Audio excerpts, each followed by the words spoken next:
summer. It was extensive, campaign to bring people at all levels. Also, the universities. We brought, we kind of kept on creating committees. In the university, we had committees. In the young people, basically the high school, we had competition on TV. They started from, young people discussing issues and going like a year, and then it's all televised and people are giving prizes and things like that. If you really engage the youth, actually engage the society. If, for example, a high school student is involved, the person is going to go home, is going to talk to the parents, is going to talk to friends, siblings. So it is a way of reaching out everywhere. So we said, let's bring the young people, let's involve them, and they will also become ambassadors of this process of making a constitution. So we had a very interesting thing. I think it's because of that. I was contacted by a friend of mine in 2004. Before that, I had a lot of other activities. And he said, the UN is looking for a person to help it design a strategy to support the Iraqi constitution making process. I'm interested. I said, yes, I can get involved in design and strategy. Then I went to New York, worked for 6 months, and we finished it. I was a team leader. I had a team, excellent researchers, very good people. We did the strategy, and then we had a meeting of all the senior UN people. This is the Secretary General's office, and when we delivered, they accepted it, and they said, but then you have to go to Iraq, and this is there. That was not in my mind, of course, that was not in the contract, and I said, but Iraq was never mentioned in terms of physically going. I thought that was New York, and New York is great, So they said, but what do we do with this document here? So I expressed my, unhappiness with the fact that we were not warned before that day, and my team members, they all said emphatically, no, we're not going. Clearly. So it was a dilemma. You promised something, you just leave it there. I think it's more a sense of commitment on my part. So I said to my team, let's have a meeting first. Let's think about this, we meet tomorrow, and see how to take this further, or not take it at all. I thought about it, and I met with my team members, and I said, listen, I will go to Iraq to look at whether it's possible to work there or not. What the situation is. Who are the actors there? Who are the Iraqis or the Americans and all the international community there? I will report to you honestly, and then we decide.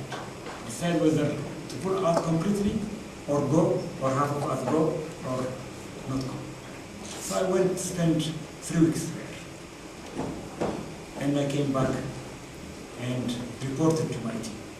And I said, listen guys, it is a very, very difficult situation. But it's also a situation where we can survive somehow and assist. So the 3 of them, we were 5, the 3 of them said they will come. One said he promised his mother that he will never go there, because when he got employed by the UN to work on Iraq file, his mother said, don't. And he said, no, I'll just work in New York, never go. But he was also an excellent person. So how do you lose this person? No. Anyway, I went back to Iraq, took the 3 guys, opened the office, and started to work. And then I said, I need somebody, a more senior person, And frankly speaking, I needed a white person, an European person. Because dynamics, an African is a bit interesting as an African working in that situation. And I've met a very interesting person a few months before that, and of the correspondence, and he happened to be a South African. South African, I said, his name is Pink, I said, Pink, come with me to Baghdad. And he said, no, don't even ask me. I said, why not? He said that, I'm going through a very difficult time with my family. I have 3 kids. My wife wants to go to school. All these things. Okay, so I said, okay, then do not decide. I will go open the office, I will do a lot of things, and I will constantly discuss with you. He said, I'll support you. So I was there, opening the office, recruiting people, also drawing out the strategy, refining the strategy that we had, all these things. And also, for the first time, working in a very, very bureaucratic environment. The UN is highly, highly bureaucratic. New York, I think we were okay. There's a team doing the research and that, But then when you start to work, when you start to engage your counterparts, you have to write this, you have to fill this form, you have to get approved. Sometimes New York has to approve. But this is a dynamic place. You can't wait for New York who doesn't understand this. And apparently New York, none of the people who are our bosses been to Baghdad or to Iraq. So they have no understanding about the dynamism of that place. So I said, I have to bring this guy.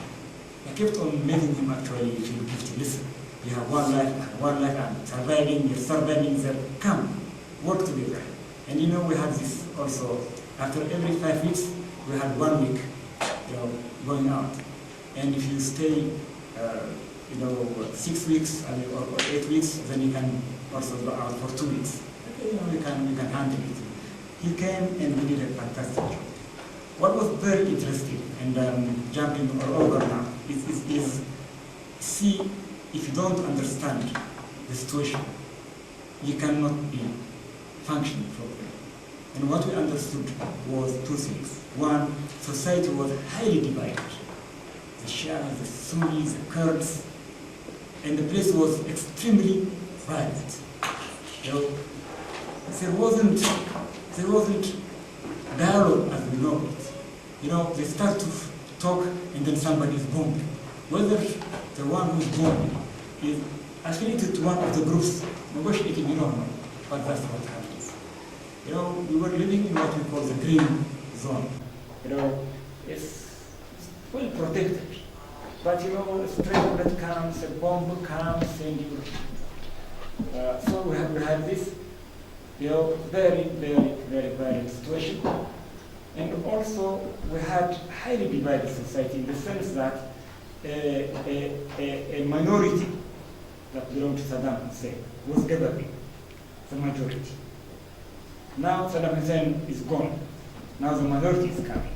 So the minority, was acting like the minority in terms of this is our time. So we have to make sure that the minority is excluded. In constitution, in nation building, you do not exclude. You bring everybody together. So how do you make sure that this mentality of exclusion is understood to be negative and destructive? How do you tell that people who've been neglected themselves, who are angry, in their community, their constituents are still angry? How do you do that? How do you create some kind of win-win situation? So it was interesting, it was fascinating. There was a lot of politics there, but also there was another thing. This constitution was being drafted under occupation. Iraq was occupied by the Americans at the time. So how free were the Iraqis to actually determine their future in drawing their own constitution? If you have an occupier or occupation situation, you have violence all over, divided communities, and they want to do the constitution in a short period of time. Here, you had a long time in South Africa. We had 3 years, and it was a highly united society in our country. It was a society who was in a state of euphoria with more, fought for 30 years, all of us. And now we have won. Now we are free. That was not the case with Iraq. We were under occupation. Some are pro-Americans, and you can be sure that they are pro-Americans not because they love the Americans, but they want the American support to be in power. So there's not loyalty to democracy or the American system or to the occupation per se. And you have those who were in power, angry. So it was extremely difficult challenging, but very rewarding, because you're very involved. And I could see many people changing, because what we were saying was not trying to impose anything. We were actually trying to bring experiences from across the world. This is what happens there. This is what happens there. South Africa experience was good because when people were trying to draft the constitution here, there was also many violent incidents. And they tried to manage violence while they were drafting the constitution. So it was fascinating. And then we went through the constitution, with all weaknesses. It was a constitution that tried to address all the important questions. Question of religion. Because it is a Muslim country. How do you build democracy outside of Islam or Quran? What are the foundations of democracy in a Muslim country, where the majority who were or felt discontented are highly religious people, the Shia. So you have to address all these questions. And of course, natural resources, oil and gas. The oil and gas was the foundation of the economy in Iraq. But it's not found everywhere. So during Saddam Hussein, we just take everything and spread it, distribute it. Now people are saying, no. This oil is found in my locality, in my village. Why would I share it? So what do you do with that? How do you convince people that it's a country, it's a nation, one people? How do you do that? Yeah, but that is what Saddam Hussein did. He made us one country, but he killed us. It's a very difficult. But we have to engage those things. And of course, you have to also look into the international community. The gas companies were there. They had their own interests. They had their own impacts. They had their own people. It becomes complicated, but you have to work through all these complications. Finish it, we have this, and then we went into looking into implementation. Implementation is really, you got to understand the constitution. You've done one. What does that mean? You have now a constitution. What are the provisions? What do you need to implement them? In terms of people, in terms of institutions, in terms of resources, and overall in places like Iraq, in terms of acceptance by the majority of the population. So we went through there. While I was there, I started to look into, I didn't want to stay after that. I said I will work for some more months, because now my commitment was to have the constitution. I have the constitution now. Work for some months, and then try to do something. And I saw something on the websites about IDEA. And I happened to know the Secretary General, and I sent him a concept note saying that I see you're doing work on constitutions. Can you look into how constitutions can be used to foster peace? Dialogue for peace, instead of just taking the mechanical, legalistic things. And I said, not only in one country, but along the region. If you look at the Middle East, Iraq is fighting Syria, Syria is occupying Lebanon, all these things. There is a conflict zone. If you look at the Horn of Africa, it's a conflict zone. So how do you use the constitutions in those countries? That you create some kind of dialogue on the principles of their constitutions. Then I didn't hear from my friend, and I think I forgot all about it. Then I decided it's enough for me. And there was also one main reason that I said it's enough. I was, my family was in San Jose, and my wife wanted to go into some kind of nursing course.